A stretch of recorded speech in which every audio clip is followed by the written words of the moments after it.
The following is a special presentation of the PDF Sports Network.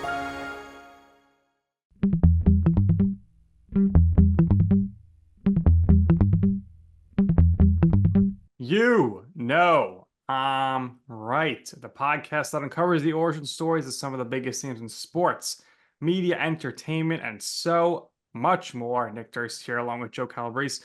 And Joe, our guest today, if you've been to a Mets game the last few years, you've probably seen him, but now you'll get to know more about the man behind the face, behind the guy on the big screen. Yeah. We both come from a sports media, digital media background, so very good guest to have on regarding that. Multimedia writer, producer, as you mentioned, the in-game host for the Mets, host producer for MSG Networks, and he's done the MC for several events annually. So we're very happy to have him on. We welcome Mike Janela. Mike, good to see you. How you doing today? Wow. Well, I don't know if I'm one of the biggest names in sports and media, but I'll take it. I'm flattered. So I'm doing better now that you guys are gassing me up and hyping me up. But no, excited to sit here and chat with you and chop it up for a little bit. Absolutely. We've had a lot of big names on this show. So I was gonna say, man, when you guys sent that email out, and I'm sure you give everybody kind of the same spiel, but I'm seeing some of the names. I'm like, man, I belong with these good people. But hey, if you say so, it's cool with me. Well, certainly now you do. So right, exactly. Let's get started, because a lot of those big names, especially like I mentioned before, Nick and I come from a media background. A lot of them have communications and media background. A lot of them have attended prestigious communications universities. Many of them, including what was it? I can't remember off the top of my head, but anyway, Syracuse University, right? So you went to Syracuse, very cold up there. Tell us about that. Yeah, you say many of your guests have attended prestigious universities. There is no more prestigious university in the media world than Syracuse and the SI Newhouse School of Public Communications. Now, I have to just say that they give you at your graduation, you have to be as obnoxious as possible in hyping up Syracuse in media for the rest of your career.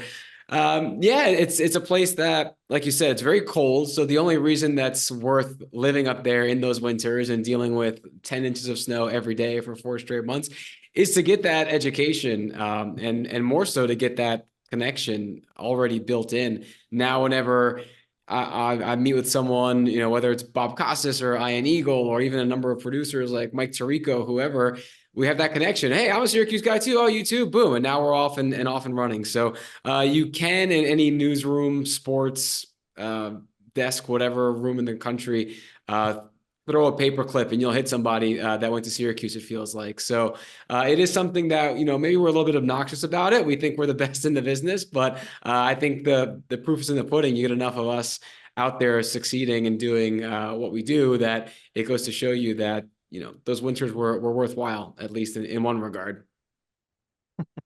So when you were in school there, when you're formulating your game plan, putting your tapes and stuff together, was there a particular sport that interested you the most that you wanted to perhaps envision yourself working in if fall was ideal? Yeah, baseball was always number one because it was just my favorite sport growing up. My dad was an immigrant dad, and he moved to Queens in the early 70s, and the Mets were all the rage. So how do you fit in as a new kid in a new school in a new country? You just follow the team that everyone else is following and talking about. So he didn't get huge into too many other sports, or at least not specific teams, as he did the Mets because of that personal connection. So for the first, 10 years of my life, it was just all baseball. And I ended up growing to love a ton of other sports and teams and players, but baseball always had a very special place in my heart.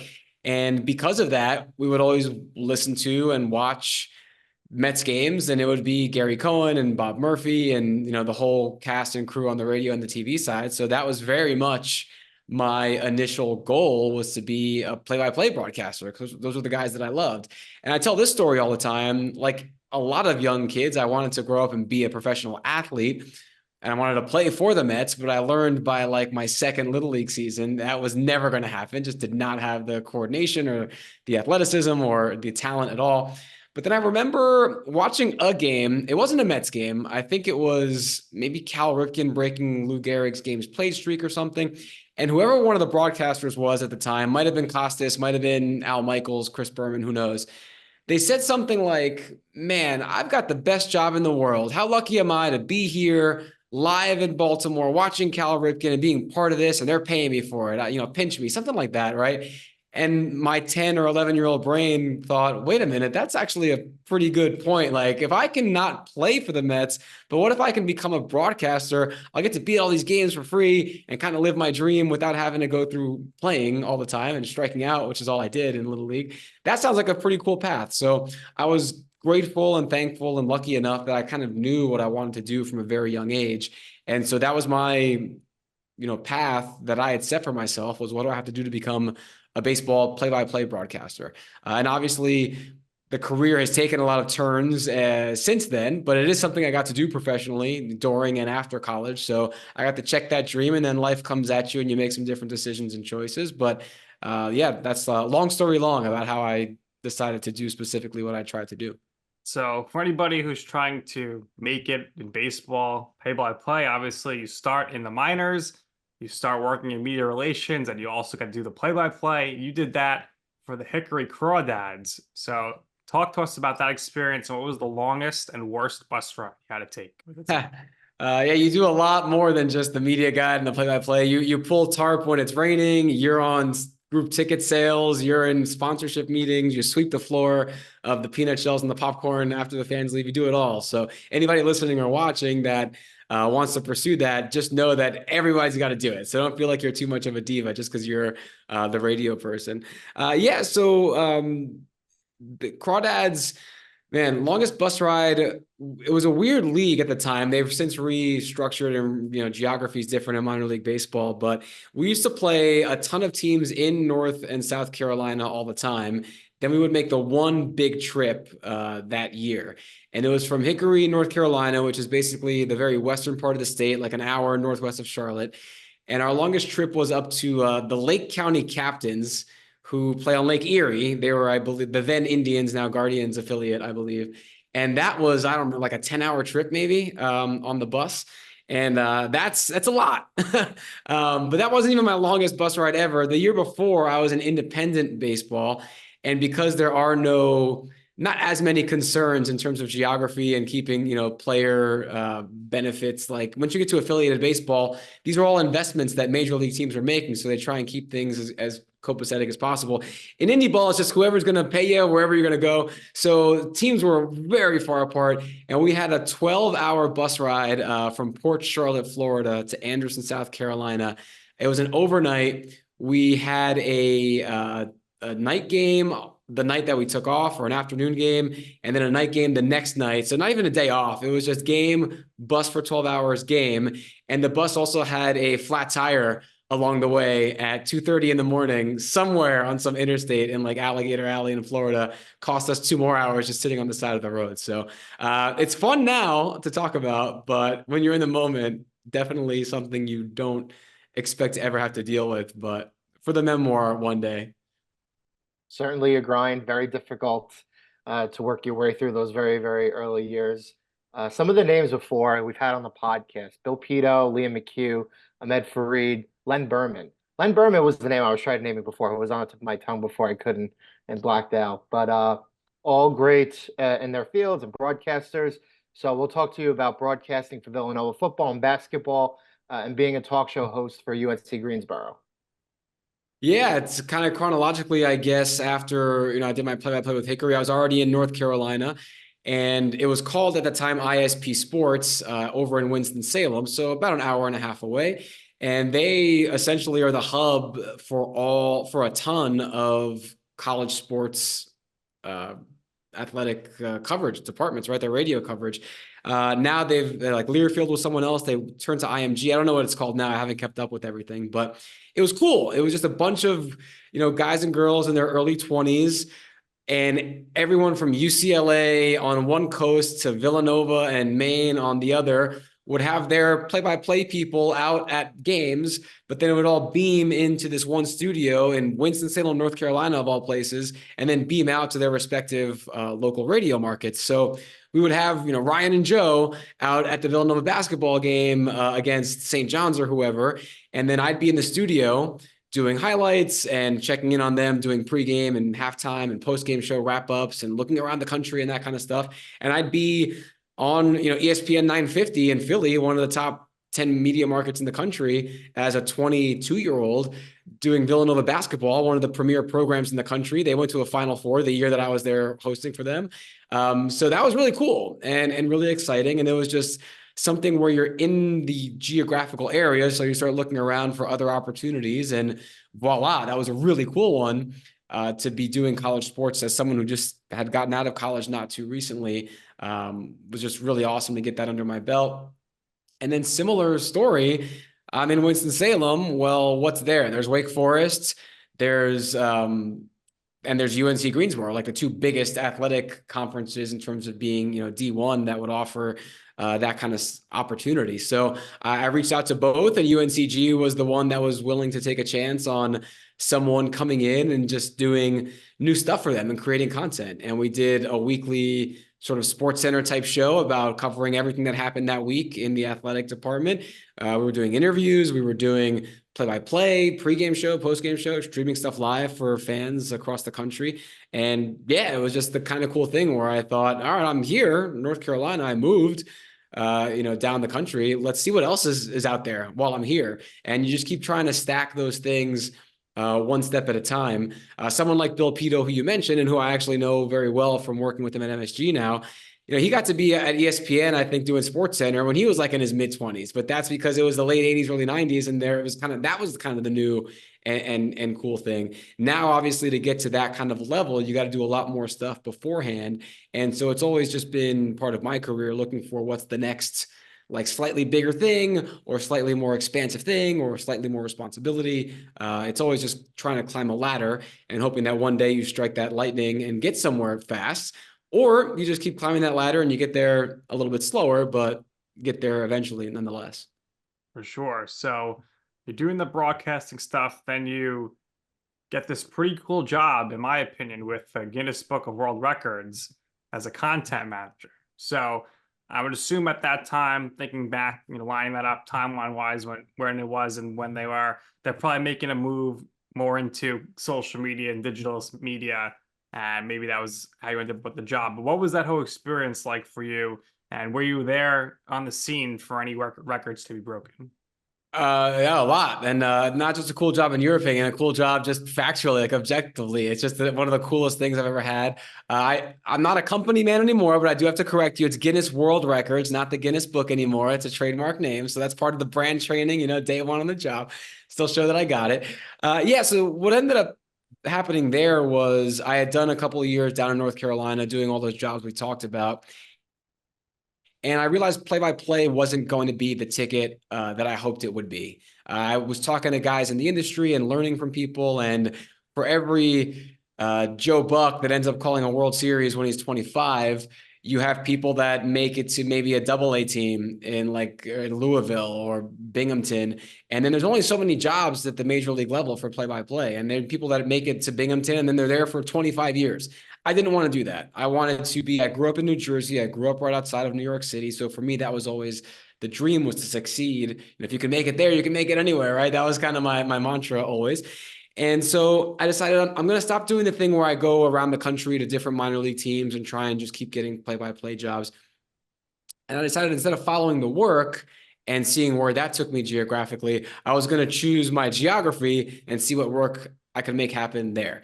So I decided 2009, I'm going to move back home and see if I can find some work there. And that summer, I didn't find much. I was covering high school football for the local newspaper. I actually had a job at the Mets at Citi Field as a person who takes your pictures when you're there, and then you could buy the pictures later, a job that they got rid of like a couple seasons later because everyone has an iPhone now and you don't need someone taking your picture for you.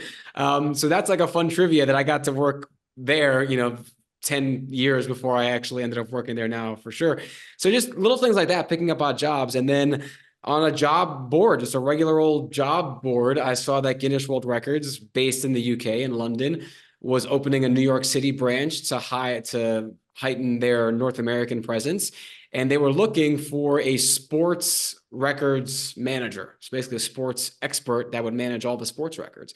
So for my first year or two there, that's what I did. Every single record involved with sports that someone attempted or tried to break, it went across my desk. So I'd be watching DVDs at the time or YouTube links, going through affidavits and sealed notary statements and all this requirements that we would ask for people to prove what they did. And it would be me saying yes or no. Or if you had an idea for a new record, I would, with our team, decide if it was something worth creating or not, and then setting up the rules and the requirements for all that stuff. And then on top of that, the coolest part of the job was getting to travel. At my peak, I was probably going on the road 3 or 4 times a month around the world, checking out records and judging them in person to see if they could get broken or not, sports and not. So that was great. And it was a really cool gig, but it was partially at the time just something that I took because it was full-time, it was sports, it was travel, it was benefits. I never had any of this stuff in my life before, right? So it just seemed like really cool. I got to work right in Midtown Manhattan, got to afford an apartment in New York City. You're 25, working in the Big Apple, like nothing's better than that, right? But then after a couple of years of that, as cool as it was, I realized, all right, I'm getting very far off track of what my real dream is, which is broadcasting, being talent. And I decided, I'm going to stop the records managing side because I had gotten promoted to overseeing the entire records team for every category, North and South America. And I'm like, all right, this is cool. And I can continue this path, but I want to get back on camera. And so I convinced them, since I was already sort of in-house and that I had done a lot of TV appearances and things like that. To your point, they were really starting to expand their YouTube portfolio and Twitter and all the other social media that were popping at the time. And I just suggested, hey, with my background, how about I start creating content for us? And so they shifted me to a content manager where every week we'd have a YouTube series, the best sports records that were broken around the world. Because we had all this great footage and video. Why not use it of a guy, hitting a golf club backwards or like the longest golf club in the world? Like we have this, people are going to go crazy for this online. Let's start doing that kind of stuff. Interviewing record breakers, doing, live streaming our different events, writing more blogs, stuff like that. So that's what I ended up doing then for the next few years while continuing to travel the world and judge. And then that got me back on track to, linking up with some other places that ended up being the spot where I would go to eventually get back hosting full time. But yeah, 5 of the most fun, coolest years of my life working for GWR. And you have jobs, you have cool jobs. I have a lot of cool jobs right now, but there's something that you're never going to get to hang out with the woman with the longest fingernails in your conference room, like on a Wednesday afternoon, anywhere else except there. You're never going to get to walk around with the world's shortest woman for a week and be like her tour guide to New York City. Like no other job offers you that. And the places I went, the people I met, I'm never going to forget it. It was awesome. Yep, most people love sports and weird crap. So I was very, very unique experience. Perfect mix. Talk about stacking stuff. Let's continue rolling through this. Working as a host producer for Zazoom Media and LittleThings. So yeah, 2 places that are now defunct in a way. So I've worked for a lot of places whose names have changed since then. So Zazoom Media renamed to something else. I forget what, and I don't know if they still exist. But basically and this is the power of networking in this business, they had someone come to us while I was at Guinness World Records about trying to figure out some kind of a partnership for using our great video assets at their production company. And that deal didn't work out, but the guy that came over was, callback, a Syracuse grad and an alum. So that was my intro to say, well, hey, man, even though this didn't work out between our companies, I'd love to chat just you and me sometime. And we did. And he was like, oh, if you're ever interested, we're looking for some freelance hosts to come in and be on camera and fronting a lot of the videos that we make. And that was just my invitation to come audition, which I did. And, ding, ding, ding. There goes back to the whole networking thing. And for a while, I did both jobs at once. I'd wake up at 5 a.m. and go to Zazoom and record 2 or 3 videos from 6 a.m. to 8:30. And then I would jump on the 4 train uptown and get to GWR in time for my 9:30 shift and then work that full day. So I did that for a while. You burn the candle at both ends and that's great. But then after a while, you got to kind of pick one or the other. So I decided, leap of faith, I'm going to leave this really cushy, comfortable, amazing job, but I want to do full-time on-camera stuff. And I ended up going to ZMG full-time. They were basically a company that created 60 to 90-second videos about whatever was trending that day, sports, pop culture, entertainment, whatever, and then would distribute those to different websites. So if you were on AOL reading a story about Kim Kardashian, the accompanying video to that story would be something we produced. And so that was my job then, for a few days a week, going in and doing 3 or 4 videos a day, hosting them, editing them, writing them, scripting them, all that stuff. That blossomed into a full-time opportunity. They liked my work enough and what I was giving them that they had a client that wanted us to make just videos for them alone. And so that's what I ended up doing, kind of being the main person for that for a while. But then in between them and LittleThings, I got the opportunity to go host a show called Padres Social Hour for the San Diego Padres out in California for then Fox Sports San Diego, another brand that doesn't exist anymore. And that was my dream job at the time. I got to host an hour-long talk show on cable TV about Major League Baseball, 7 days a week, live. Like I was on TV. I had commercial breaks. I had a director, a producer, everything. I was like, this is great. This is what I've been working for my whole career. So I left Zazoom for that opportunity, which I couldn't pass up. They unfortunately did not continue that program after my first year there. And so then I moved back again home, and LittleThings was something that came up. They were a huge Facebook content brand at the time, 12 million followers, basically aimed at like Midwestern moms. That was the internal like demographic they were going for in terms of their content. So very different from all the sports stuff and the pop culture stuff I would done. A lot more lifestyle, human interest, animals, things like that. So it was great. We were doing a ton there, and it was a legit TV level like production on a digital side. We were doing 4 or 5 live shows a day with people on Facebook watching. We would get 1 million viewers sometimes, like on a live stream, which would blow my mind. But that was the media and the industry changing at that point. To that point, though, they ran out of money. Facebook changes the rules all the time about what they like to put out and prioritize. And they shifted algorithms, and it kind of crushed the company behind the scenes, and they just couldn't afford to keep the lights on. So I think that brand still exists, but it was licensed out for like pennies on the dollar to some venture capitalist or something. But it was a good experience. I got to turn more sports stuff in there because I was going to try and sneak in sports in wherever I'm working. So I was like, oh, why don't we interview Olympians? The Olympics are coming up. People love Olympics, and let's like talk about their life stories and stuff. So we were able to get gold medalists in there and professional wrestlers and lots of cool people. So yeah, I did that. I hosted a wild animal show, once a week. Zookeeper, come in, bring me a weird animal, sloths, cheetahs, penguins, like ostriches. Yeah, it's been a lot of memories now when I think about it, but it hasn't just been sports. So those 2 jobs, the ZMG and the LittleThings, were kind of my getting away from sports sabbatical before I ended up back doing balls and strikes and timeouts and touchdowns and stuff. Yeah. So you're a Jersey guy. You go to school in Syracuse. You move to North Carolina, living in the Big Apple. Then you get the chance to go to the beautiful West Coast of San Diego. What has been your favorite place to live? And we'll put like family aside because obviously it'll be a tie here, but just your favorite place to live out of all these places you've been. I'm gonna go off the grid, off the board that you presented, because I'm gonna dip back into college, and I had an internship, my first ever broadcasting, like I guess not job, we weren't paid, but first ever like actual broadcasting thing, was up in Alaska at the Alaska Baseball League. So I was up there for 2 months between my sophomore and junior years. And I mean, I'm homesick for sure. It's about as far away from New York City as you can get without coming back around the other way. But for 2 months, our ballpark, you look out of the broadcast booth, it's the diamond, it's center field, and then it's the mountains, it's glaciers. And it was just one of the most beautiful sights I've ever seen. And then you're out of the game and the sun's up till 2 a.m. So you're going out, you're going hiking, you're going swimming, you're going fishing, you're going to the beach, you're having a bonfire at 1 a.m. with a bunch of other guys that are all your age because they're all in college too.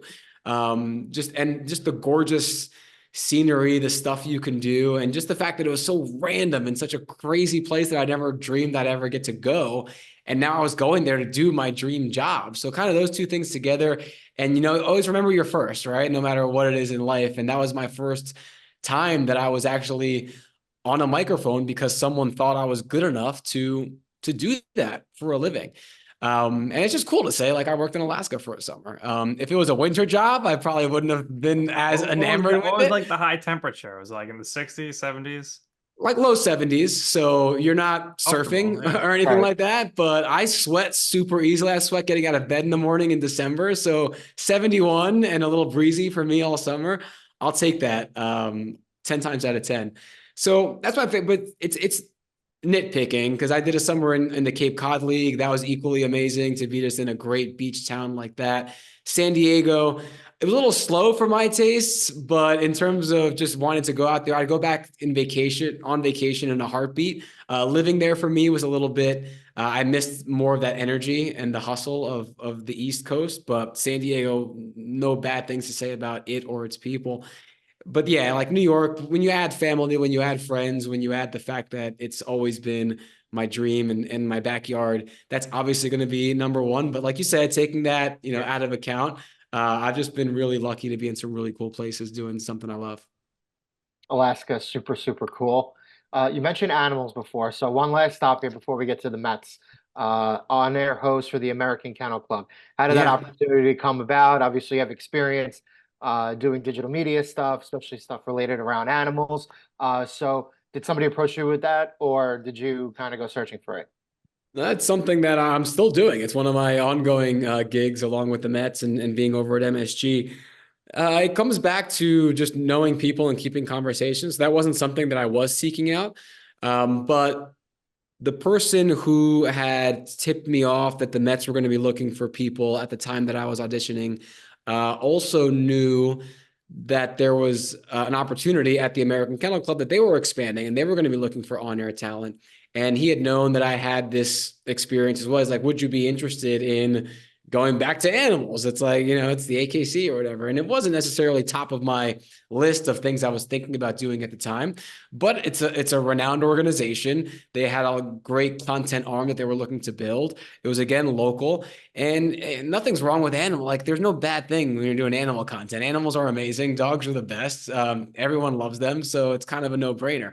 And that was something where, you know, I went in, did kind of a test run with them, a couple of packages here and there, and they decided, yeah, we like what you bring to the table. So if you like what we offer, we'd love to have you be on as a bit more of a permanent and ongoing presence. So in this business, unless you are someone like, even I was going to say someone like Gary Cohen, who has a Mets gig and a full time, even him in the off season, he's doing Seton Hall basketball. Like, you're always picking up stuff on the side. And unless you're, say, an ESPN contracted person, like I got to keep the lights on, right? I got to pay the bill. So when Mets season's not happening, I got to do something. So you're always looking for other opportunities and other things that'll present themselves. And sometimes it's dogs, sometimes it's basketball, sometimes you have no idea what it's going to be. And I've always been someone that's very open to saying yes to opportunities if they make sense. And it just adds more stories to tell on podcasts like this. So always down to try stuff. So you just mentioned it as someone tipped you off about it, but how did you find out about this job with the Mets, the in-stadium host, and what was the application process like? Was there like an audition? I'm envisioning you at Citi Field in the winter all by yourself, speaking to nobody but the stadium. But what was that whole process like for you? Obviously, growing up a huge Mets fan. And did you mention in your interview that you did work there once? And so to walk us through that, and then we'll talk about the actual day in and day out grind of the job. Yeah. Again, I keep bringing it back to networking and connections. And I think anyone that you'll have on the show will tell you how important those are.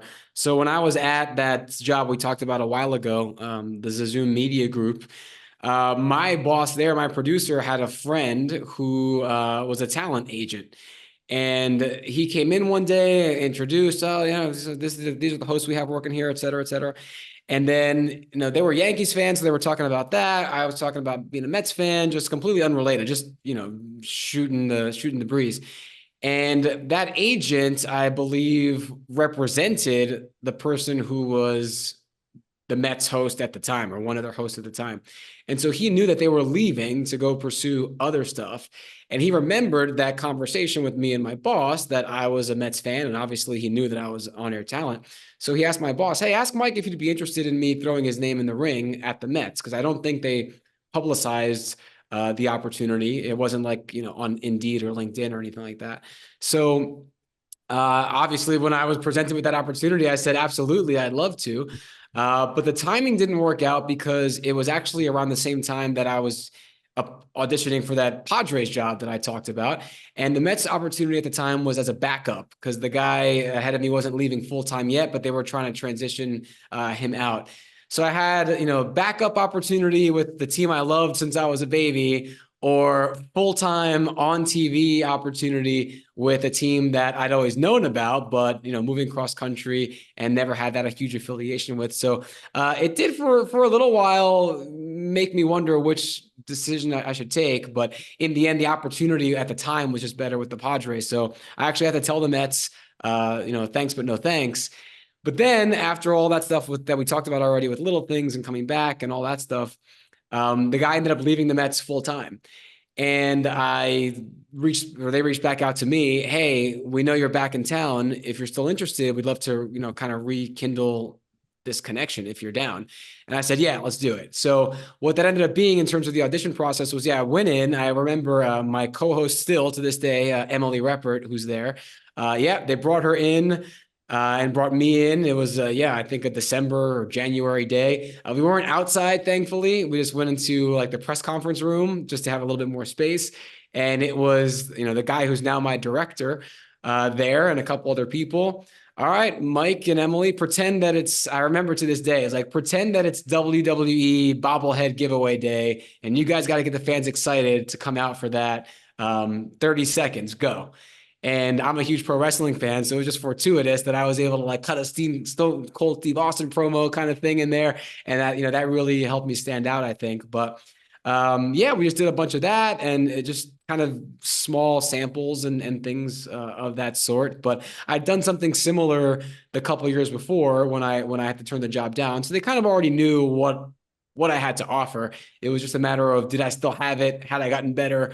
And if I was still interested. And at that point, they offered it to me, and I said yes, and we hit the ground running opening day 2019. So this past season, what was it like for you, WWE night and the megastar LA night in the building? Dude, one of the highlights of my career. For anyone not familiar, I mean, at the time, he's gotten even bigger since. But at the time, he was like right on the cusp of kind of becoming this huge thing that he's become. And megastar. I know, literally, in his name. And he was also transitioning. Like, remember, he was kind of heel when he was coming up on the main roster, and he was transitioning because everybody was getting behind him and getting this rub. So he was in this moment where, we wanted to work with him for sure and figure something out. And I give him credit because we've had over the past few years, like, got to meet Drew McIntyre and Kurt Hawkins. They came my first year there, and they came out. They were great. They did some, contests with fans, but they weren't really like involved in doing, stuff beyond that with us. Bianca Belair came last year or 2 years ago, threw out a first pitch. We did an interview with her before the game. It's like a little bit more involvement. And then when LA Knight showed up, we asked, hey man, would you be down for like doing something that lasted the whole night? And to his credit, he said, absolutely. Like, I didn't say yeah, you just said absolutely. Wow. Yeah, well, through his representatives. I'm sure if he was responding, he would have said yeah. And then we threw some ideas, and he showed up that day without any clue what we had in store. And I had this idea, and I said, listen, man, what if you and I have like this little budding feud throughout the night? You're in town. I say that, hey, LA Knight's kind of our sidekick for the night. But the megastar's a sidekick to nobody. Nuh-uh. And then you kind of take umbrage to that. And you and I, like, you try and take my job throughout the night. Like, you push me off to the side, and he was eating it up. He loved it. And then he was giving us ideas. Oh, what if we do this, or we change this instead? How do we do the finish? And he was just so down for anything. And he had just flown back, I think, from like Calgary the night before, being on Raw, then had to shoot over to SmackDown the next day in like Rhode Island. This guy's on no sleep. just carrying around his like backpack with all his protein bars and everything in there because he's just eating every 10 minutes. And he was just so down to do whatever. And as someone who loves the art, the professional wrestling, it was just awesome to be like in a promo battle with one of the best in the business on the microphone. I couldn't believe it. One of my favorite nights, not just with the Mets, but like in my life. It was sick. Pretty awesome for sure. So talk us through what you remember from the first game you actually worked with the Mets, and then let us know kind of like what's the daily routine here. So when are you leaving your house? When are you getting to the ballpark? When are you leaving? And I'm really curious to know, because especially on some of those really hot summer nights, like how are you keeping your stamina up? Are you eating between innings? You eating before the game? What's your go-to meal? You chugging the Gatorades? All that good stuff. Sure. I remember I have my biggest memory from that first day. Number one is how cold it was because, April at Citi Field with Flushing Bay the winds whipping in. It's even until like June, it can still get pretty brisk out there, as any Mets fan knows. But I remember we didn't have time to do a full tech rehearsal. So everything we do in between innings, there's, videos and graphics and stuff that go with whatever we're doing with a fan or a former player or whatever. And I think because something didn't get done in time, we kind of went through everything in a rehearsal the day before opening day, but we never got to actually do it for real with the matching graphics and the video stuff on the big board. So I remember it was like movie trivia and I had to ask a person a question and it was like a multiple choice. And I had to wait for like the movie curtain to open up and reveal the answers and the choices. And then for like the clip from the movie to play. And I just asked the person and they gave me the answer. And I said, that's right. Like we wrapped the whole thing up before the graphics even started. And the director in my ear was like, Mike, you're blowing way too fast. You're going through everything. Like you got to match the whatever. And in my defense, I was like, well, I didn't know this. No one ever showed me that I had to, match this up, whatever. But, thankfully that was smooth sailing after that. Everybody was happy with, that was just one little speed bump. It sucked that it was the literal first thing I ever did for the Mets was already like going off the rails, but we recovered and obviously things worked out just fine. I've been there, 6 seasons now. Typical day, the responsibilities have expanded a lot, so it depends exactly what's going on that day. Last couple of years, the first game of a series, we would do this YouTube series where we'd go to the batting cage, and as the Mets were coming off BP, we'd grab a player, talk to him about the series, and get that out for fans before the game. So on a day like that, I'm showing up at the ballpark, an hour earlier or so than I normally would. But in general, hit the road, try and get to the park like 2 hours before first pitch. We have our producer and then Emily, my co-host, and we go over the script for our pregame show. That's something new as well that we do now that we didn't do my first 2 years there, but give you like a little 25 minute, Monday night countdown type show to get fans ready for the game. So we'll go over the scripts and go over whatever stats we need. And I'll do my research that I need to do and figure out all the stuff we're going to do, or if we have a guest on that day, how that's going to work, whatever. And then quick bite to eat before first pitch, and then night by night tends to be the same. A lot of the activations we do are the same night on night. We try and mix it up a little bit so that it's new for fans that are there quite often. Maybe tonight you'll be doing wiffle ball home run derby, but then the next night it'll be a stolen base challenge, like whatever. And we'll add some new things if a team is in town, like the Blue Jays that we don't see often. We'll come up with some new, unique Canada-themed game just for that night for a fan to play. And then, it's just doing that. And then once the game's over, in the past, we had done a post-game show on Twitter that I hosted, so we'd stay around after the game for that. If not, just hit the road, hopefully before the traffic gets too bad, and get home. In terms of your question for how you keep the stamina is usually not an issue for me. I love what I do, and just like the fact that I'm doing something I enjoy kind of keeps me amped up anyway. I've never drank a cup of coffee in my life. I'm not like a Red Bull person. I don't do tea, like caffeine. I don't need it. The one thing that does, make you a bit sluggish is when it's middle of August, it's a 1 o'clock game. It's 95 degrees out with 80% humidity. So in that case, I end up watching a lot of the game from the one of the sweet air conditioned areas, or like in the shade where the grounds crew is, like in the back, just staying out of the sun, drinking as much cold water as possible, finding as much air conditioning as I can. So I can't watch the games, with my own two eyes live as much as I'd like to, but it's either that or pass out from heat exhaustion on the biggest scoreboard in baseball. So I think it's better to do, to stay upright and figure that out. And then when we do have those nice nights in October, I love putting the jacket on and standing outside. Then it makes it all worth it. Speaking of that big screen, I have a pitch for you. You ready? Okay. Okay. So evidently you can see that Nick is the Mets fan between the two of us, but I am a Yankees fan. However, I always Sorry to make it my hear that, but business- continue. I always make it my business to get out to Citi Field at least once a year, and it's usually for the Yankees-Mets game. It's always for that Subway Yeah, Series you were game. at the wild card series. I was. That was You miserable. go to a lot of Mets games, So, more than me. I have been to more Mets games recently than him. That's a good point. But usually we go there, we hang out with our friends. Usually we take the time to stop by some media people. Our friend Pat Ragazzo is very good. He's been on the show multiple times with us, writes for the Mets. So my pitch is maybe for a Subway Series game, because I think that's the best theme between here. But eventually have Nick and I come out. We do the arm right thing. But Nick plays the babyface Mets fan between the two of us, and I play the arrogant heel. And it works if it's a Subway Series game because I can cheer for the Interesting. Yankees. But if it's not a Yankees game necessarily, I can still play the heel, right? So maybe you get us on the big board for like a contest or something, and you kind of set me up, and I'm willing to sell what I need to do. I'll play the heel and I'll play my part. Nick, All right. Well, I mean, if we're putting you through a table or, pieing you in the face, you agree to this. Just let you. Absolutely. Sounds let like you a know. good idea, Joe. That's pretty creative. And I I'll will go say, I'll go through a table. Let's do it. I'm picturing a Mr. Met powerbomb now. I don't know if the insurance liability would cover it, but I like what we're cooking with here. And hey, you wouldn't have to play an arrogant heel as a Yankee fan. That's just every Yankee fan I know. It just comes natural to you. So it wouldn't be too much of a stretch. All right, Joe. I think you'll get if we're on the screen at Citi Field, you'll get booed out of this stadium. Oh yeah, it'd be great.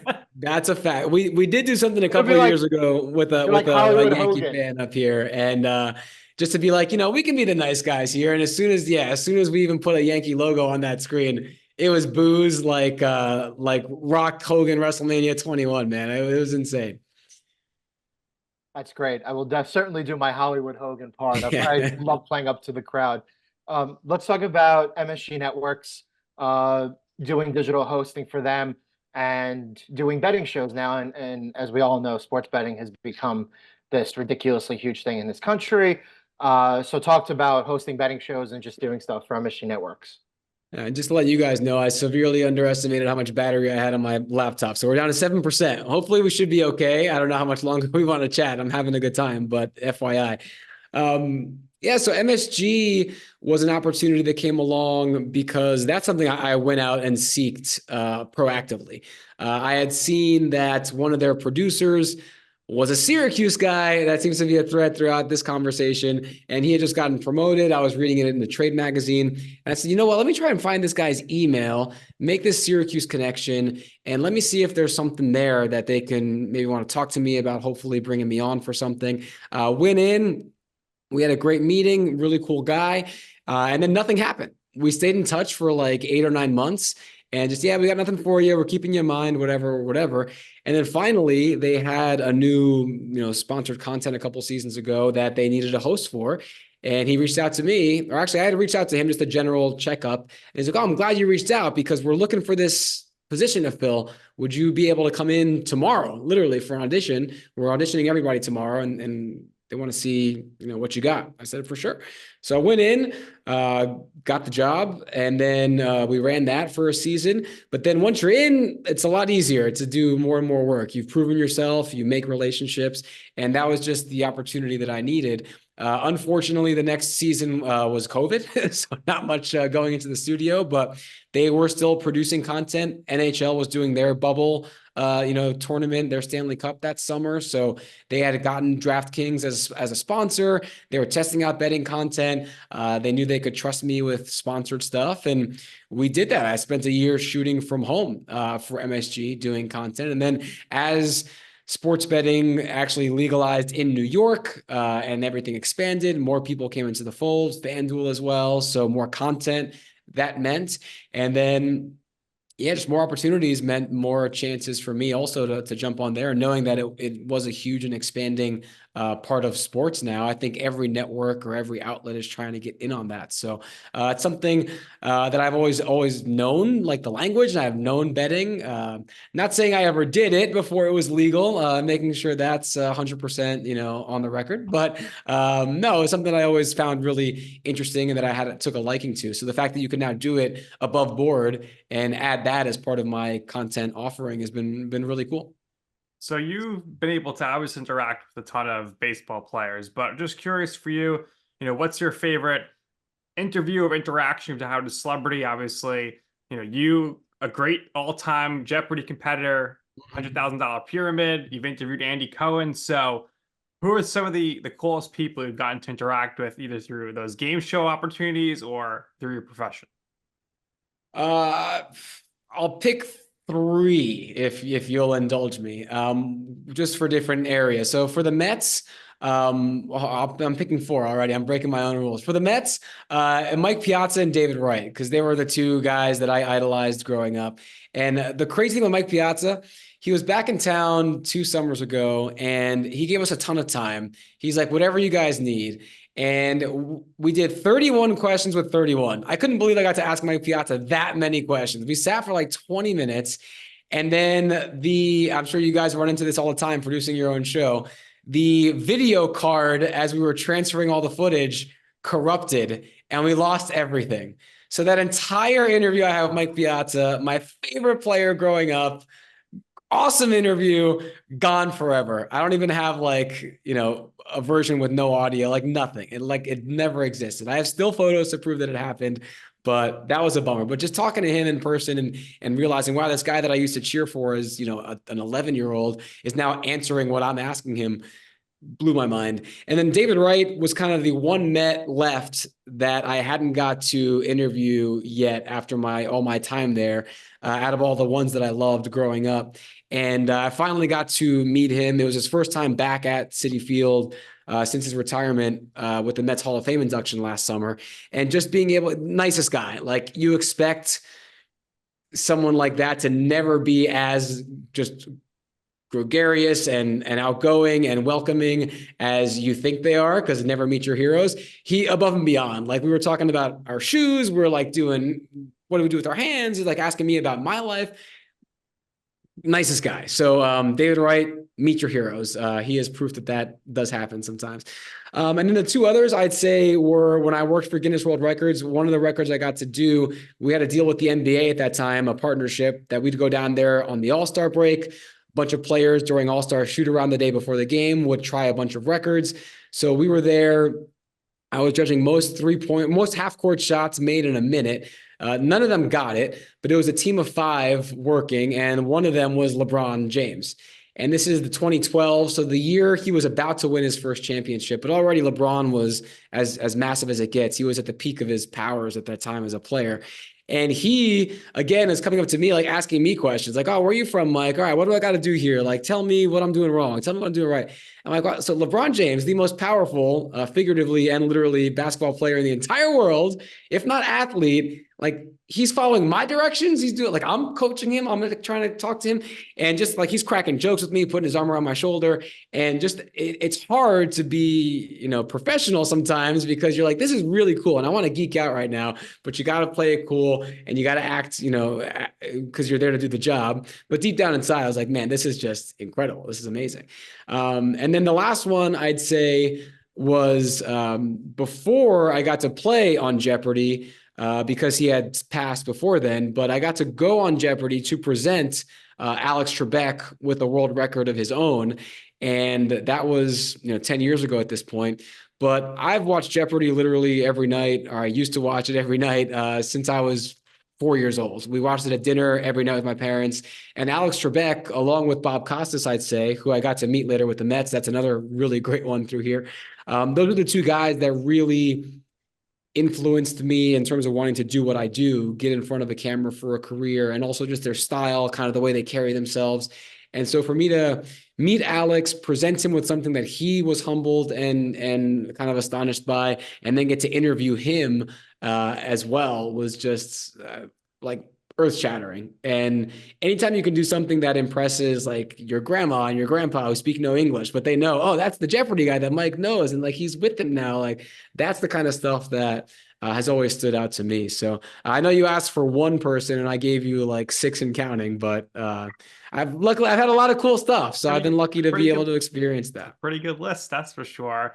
And, we'll see the next WWE night. Who knows who it could be? They might make the list as well. And that'll be. Dude, my dream would be Roman Reigns. I've been a Roman guy since people were booing him. So I would absolutely love it. Throw the ones up. Would be great. Nick doesn't acknowledge the struggle. LittleThings were awesome. Like everybody, or do the Rock style. But I mean, Stone Cold and the Rock obviously would be a whole nother level, but Roman's my guy. So that's who I'm holding out hope for come next season. All right, we'll see. Mike, last question here for you. In your life or your career, what is your I'm right moment? What I mean by that is a time or place where you wanted to pursue something. You asked somebody for advice that said, Mike, don't do that. It's not going to work out. Terrible idea. You were like, you know what? I'm going to do it anyway. And in the end, you'll see why it is that I'm right.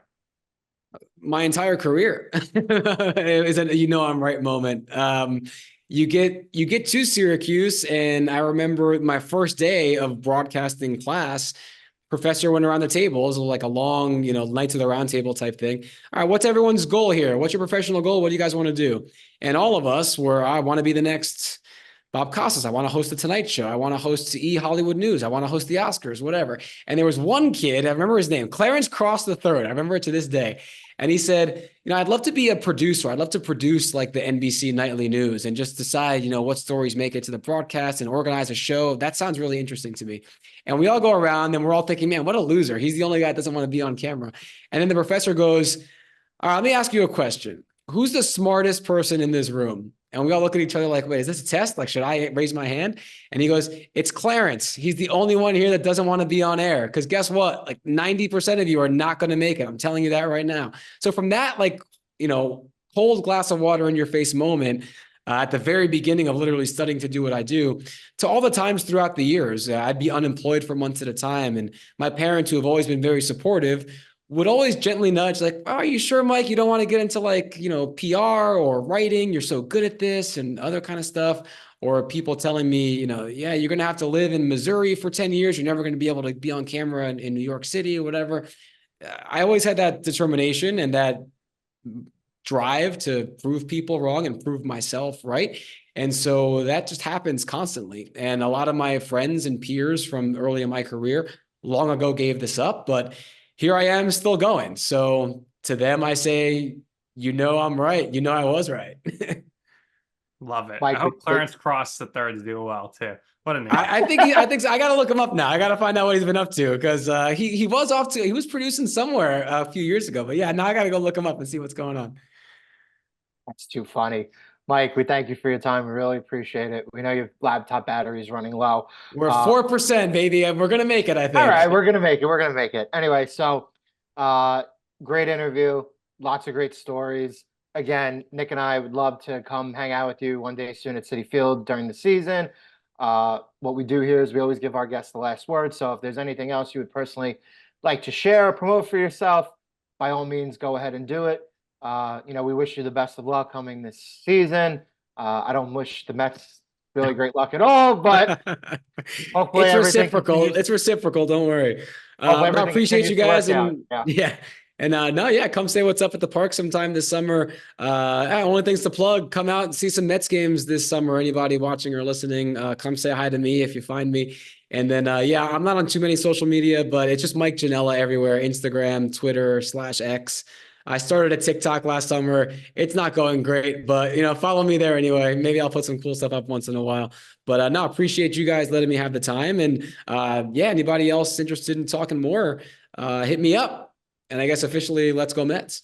All right, there you have it. That's going to do it here for this episode of I'm Right for our very special guest, Mike Janela, my co-host, Joe Calabrese. I'm Nick Durst, and this has been I'm Right.